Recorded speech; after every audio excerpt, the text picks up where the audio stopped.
Hello, I'm Kathy Beaird, and I am the Adult Services Director and Interim Co-Director of the Norman Williams Public Library in Woodstock, Vermont.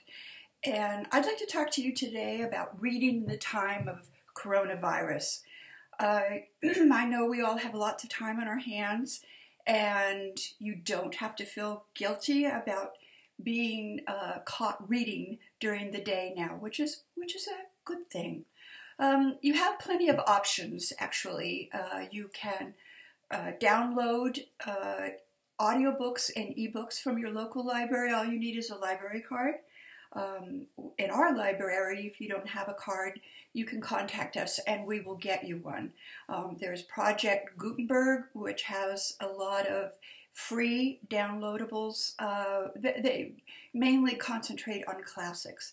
You always have your local wonderful independent bookstore that I'm sure will help accommodate you in picking some titles.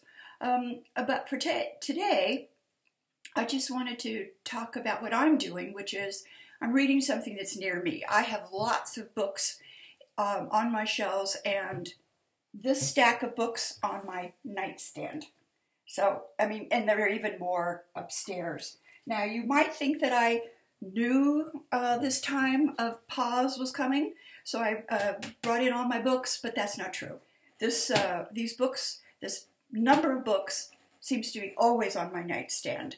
I sort of think about sometimes in my 2 o'clock in the morning or something, I think about that whole stack of books falling over on me and killing me, actually. And I think about, I call it Death by Libricide, which I think I have coined.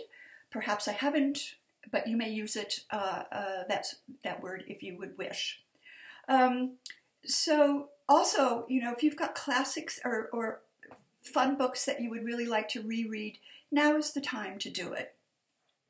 So today, I wanted to review this book, which is called Gods of Jade and Shadow by Silvia Moreno Garcia, who not only is an author, but she's also a commentator for NPR. Now, some people call this book a fantasy or a fairy tale. It's inspired by Mayan folklore, but no matter what you call it, it is a wild ride. Our heroine, Cassiopeia, is living this Cinderella-type existence at the hands of her wealthy but very cruel grandfather, who lives in the Yucatan. So one day, she's in her grandfather's bedroom cleaning up, and she sees a locked chest. And she commits that same mistake that most characters, or at least one character in every thriller that you've ever read or seen, commits. She opens the locked chest. Don't ever open a locked chest. You get the picture. Anyway, so she opens this chest and there are a bunch of bones lying in the chest, and she reaches down to touch them.